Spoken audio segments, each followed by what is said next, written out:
అహర్నిశలు హోరెత్తే ఈ సముద్ర తరంగాలు అనవరతం ఒకే ఒక్క పేరును స్మరిస్తాయి. అతడు అప్పికొండ స్వామి. ఆయన సిద్ధుడు, చిరంజీవి అని జనులు నమ్ముతారు. సాగర తీరాన ఉన్న గుహల్లో తరతరాలుగా జీవిస్తున్నాడట. ఆ సర్వజ్ఞుడు నూటికొక్కరికి ఏదో వరం కరుణిస్తాడట, కోటికొక్కరికి ప్రత్యక్షంగా కనిపిస్తాడట. అతడు ఎవరికైనా ఏదైనా వరమిస్తే దానితో పాటు కఠోర నియమాలు విధిస్తాడట. ఆ వరం పుచ్చుకున్న వాళ్ళు దీక్ష బోనాలి. ఆ దీక్ష ఒక అగ్ని పరీక్ష కావచ్చు, ఒక కఠిన శిక్ష కావచ్చు. ఆ విభ్రాంతిలో వరగ్రహీత తనకు తానుగా చిక్కుదారి నుండి బయటపడాలి. ఇది జనశ్రుతి. ఇంతకు అతను ఉన్నాడా?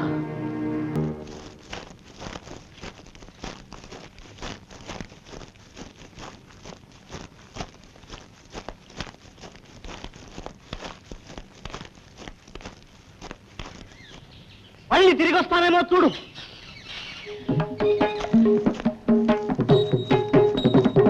అంటాడు అన్నయ్య ఎన్నైనా అంటాడు. తన పిల్లలేమో ఇంటికి బరువు కారట, నేను కనబోయే పిల్లలే పెద్ద బరువట.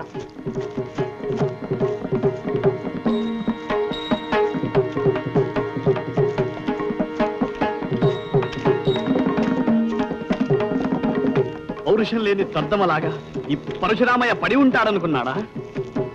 ఉత్త చేతులతో మళ్ళీ ఆ ఇంట్లో అడుగు పెట్టను.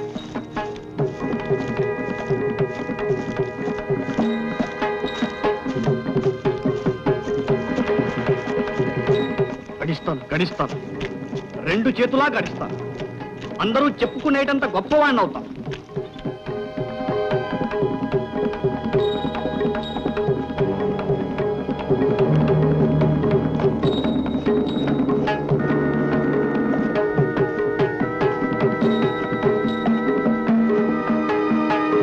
అన్నలాగా గుమస్తాగిరి చేసుకుంటూ కుక్కిన పేనులా గాది కింద పంది కుక్కులా బ్రతుకుతాననుకున్నాడా?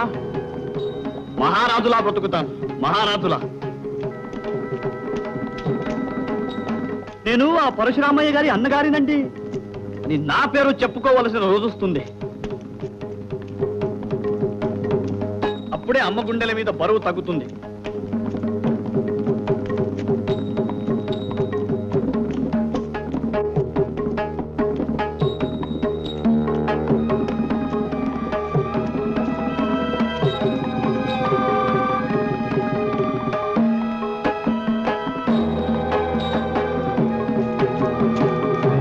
అనసూయను తలుచుకుంటే గుండె నీరవుతుంది. ఇంట్లో అడ్డమైన చాకరీ చేస్తుంది. చెరువు నుంచి బిందెలకు బిందెలు నీళ్లు తెచ్చి పోస్తుంది. అయినా ఎవ్వరూ మెచ్చుకోరు.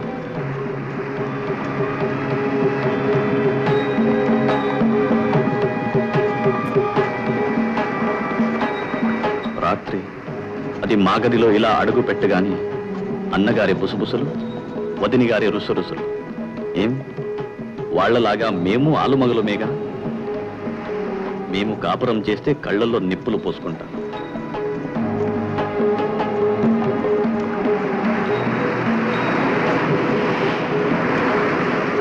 అనసూయ, ఇన్నాళ్ళు ఎలాగో భరించావు. ఇంకా కొన్నాళ్ళు కొద్దిగా ఓపిక పట్టు.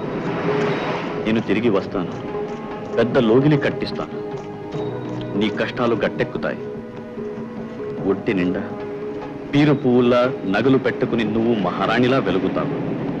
అమ్మ నిన్ను నన్ను మన పిల్లల్ని చూసుకొని మురిసిపోతుంది. మనం హాయిగా హాయిగా కలకాలం ఉంటాం.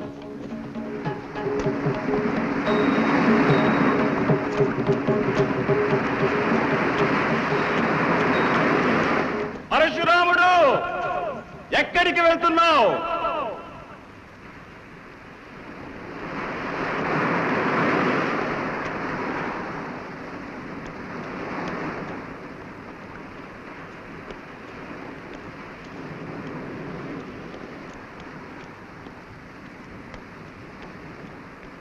ఇలా రా.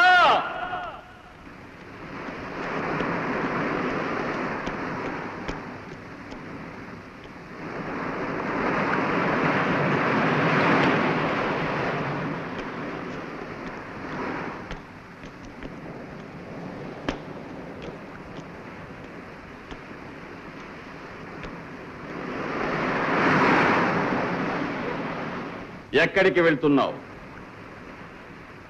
నా దారి ఎక్కడికి తీసుకువెళ్తే అక్కడికి. నువ్వు పుట్టక ముందే నువ్వు పట్టవలసిన దారి నిర్ణయమైపోయింది. వెనక్కి మళ్ళు. నువ్వు చెయ్యవలసినది ఎంతో ఉంది. ఇది తీసుకో.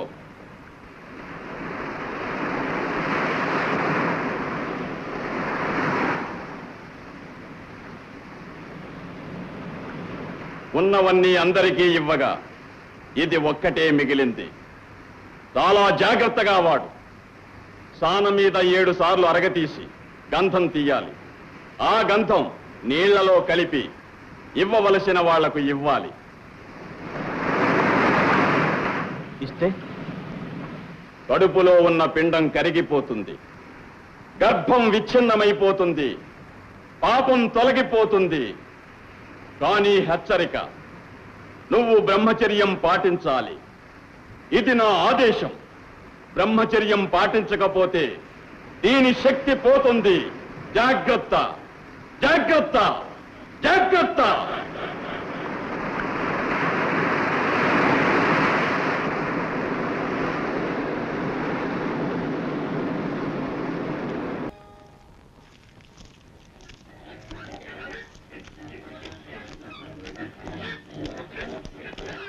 పందులు,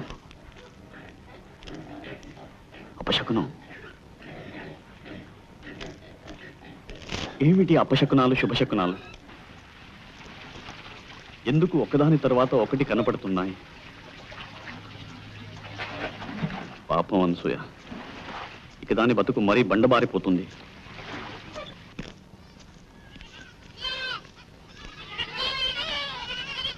శుభశకునం అయితే అప్పికొండ స్వామి ఉన్నట్టే. అయినా అమ్మని అడిగి తెలుసుకోవాలి.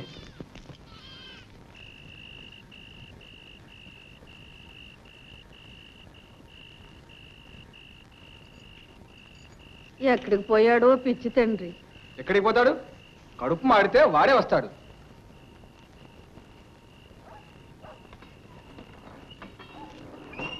అడుగు, మాటలోనే వచ్చేసాడు. 100 ఏళ్ళ ఆయుష్.